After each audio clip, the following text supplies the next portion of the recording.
This week on Kill Phil, Ryan from Cross Counter Live asked Jesse from Nascent Perspective Studios to build the EE3 carbine rifle, better known as the BOBA FETT blaster. It looks like it's handmade, even in the Star Wars universe. That's one of the things I like about the gun. It actually looks really cowboy when you look at it. It really kind of on does. that. Yeah, it has a very kind of Wild West feel to it. It seems pretty straightforward. This is just like a regular, 357 revolver. I actually have a 357 snub nose airsoft gun that I can use. Probably like a BB gun scope.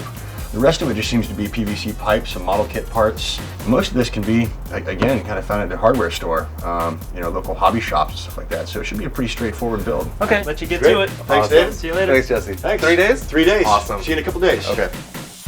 So what I've done so far is I went online and downloaded the nicest picture I could find of Boba's blaster. I basically scaled it off a picture of Boba Fett. I'm about 6'6". He seems to be about 6'6" as well, a pretty tall guy. So I measured here to here, based off the size of my 357 snub nose. See here what I've done is made a template, scaled it up from there, glued it down to SINTRA, and cut it on a bandsaw. This is just SINTRA plastic, it's just expanded PVC. Same as this, but just kind of in a different shape. You can kind of see here, I didn't actually have SINTRA that was thick enough to actually make the piece. I took 6 pieces, put them all together with my centerpiece coming through the middle of it, so looks like all one piece. From there, took apart the handle, cut everything off of it and mounted it to my base. From there, cut down my PVC pipe. PVC is great to work with because you can drill into it, you can sand it, you can paint it. There's a lot of off-the-shelf items, fittings, tubes, all that stuff that make for interesting shapes. I'm gonna lock this whole thing together in here, and then from here kind of go back into kit bashing and put together all the parts, come back in, retrofit the handle. Here, I managed to find a cheap BB gun scope that goes right here. The inside piece here, I think I'm probably just gonna make either out of plastic or balsa wood and just shape it by hand, sand it, bondo it, make it look nice. Right here on the stock, there's a couple of interesting parts which were probably found out of like some kit back in the 70s when they actually made the gun. I had a friend of mine, Ezra Hamill, he put these together for me real quick. So what I'm gonna do now is just build a mold wall around these and do a quick blanket mold. So this, what I have here is just basically foam core. Just cut it in half. Quick, easy way to build a box. I use CA glue, super glue, Scion or acrylate glue for most of my stuff. They make a kicker, which actually makes it go off really fast. Super glue dries in a few seconds. Anytime I'm making a mold, I like to just use foam core just for a little quick and dirty mold, because you can just cut it with a razor knife, put a little CA glue on it to hold it in place, and then seal it in place with some hot glue, which will keep the silicone from leaking out the bottom. So after I built one box, I repeat the process, go over here, and I just dry my mold release a little bit, keep it from getting oily.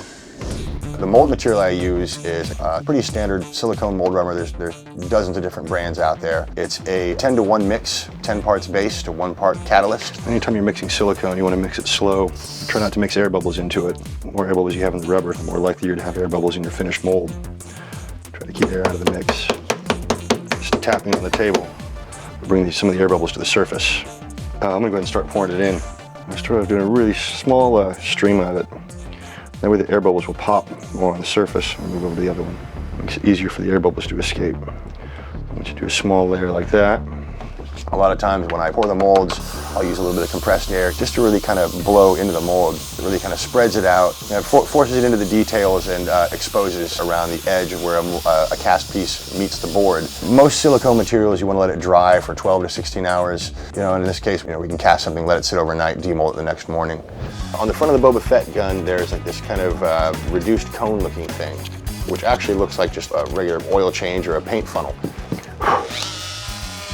So all I did was mark my line, cut off my edges, and then glue it into place.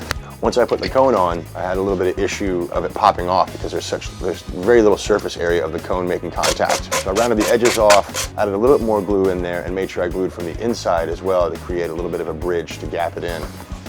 Basically what I can do is, once I get it glued on and have a good fit, I can actually sand the cone down to the size of the PVC pipe as opposed to trying to cut it to the exact size. When you're sanding stuff, you want to take off more, you use a lower grit, so then you start working your way up through your grits, getting in finer and finer grits until you get to the point where it's smooth enough that you can just paint right over it.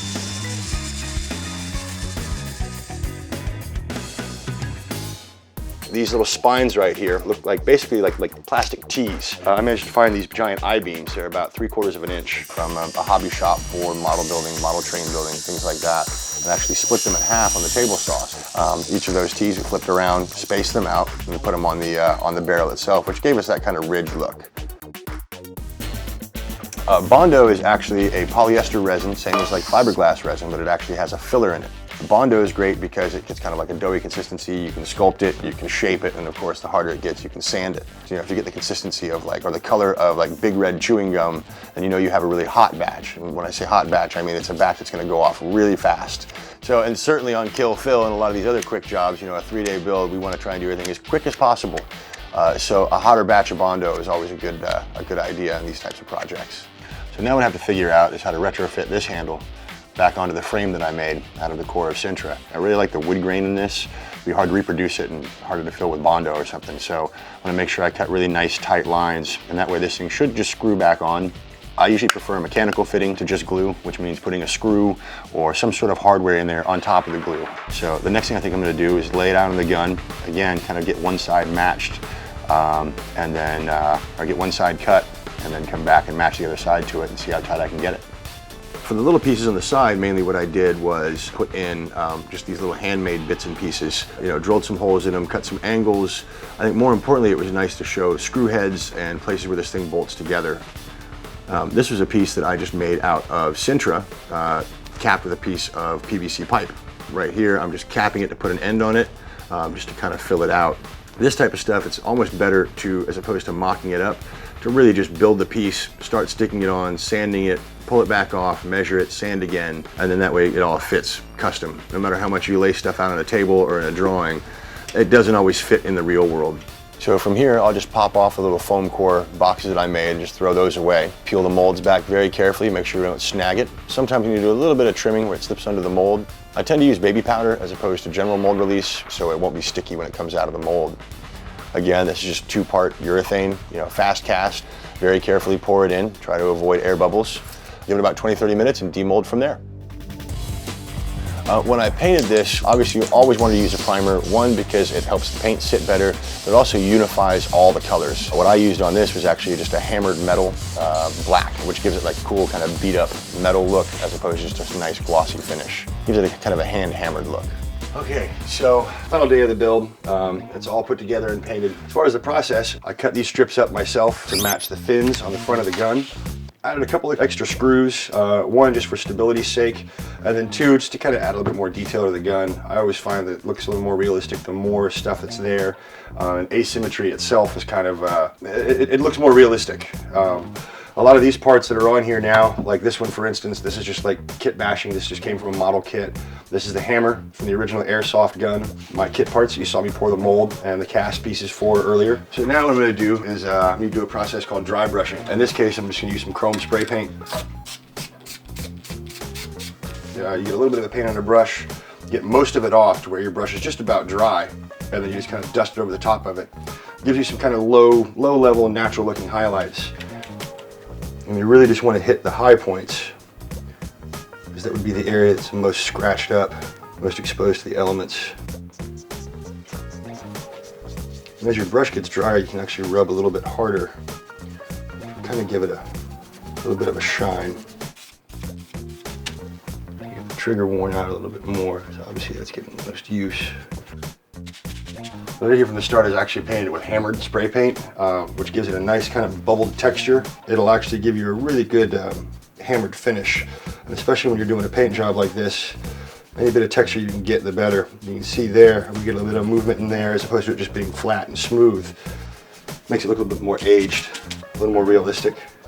You see like old ammo cases and old guns have been banged around a lot. You can see the paint's been chipped off. So the scope is meant to be like this long range, high-powered digital scope. So when you're a bounty hunter, you can get up close as you can to your bounty without getting too close and still be able to take them out. Once I've got all the dry brushing done, for the smooth stuff, I'm going to go in and brighten all the screws back up again. When you're dry brushing, you want to be careful because the paint itself, since it is wet paint going back on top of your paint, it'll kind of reactivate the paint underneath it. So it tends to make it a little bit sticky.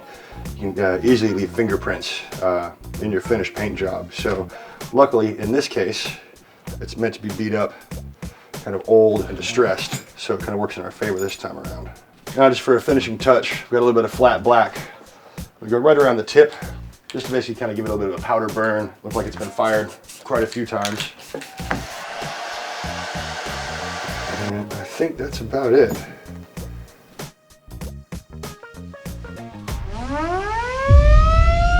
I do the honors? Sure, go for it. Wow. Excellent.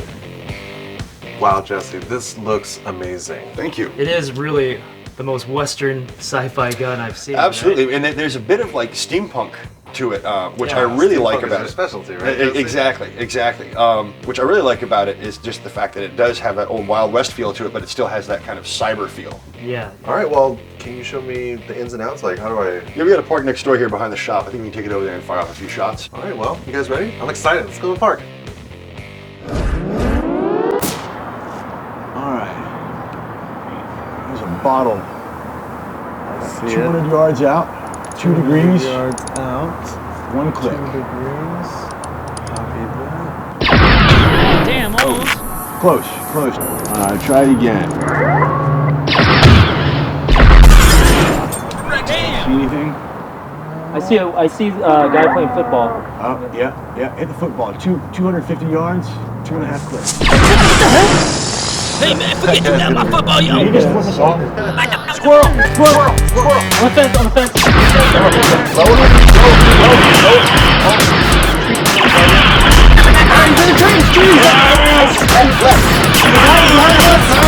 Are you getting the sound of the BOBA FETT block?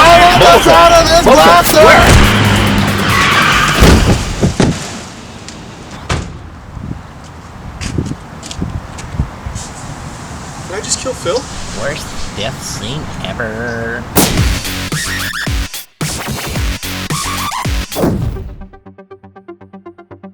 Get your film fix. Subscribe to CineFix.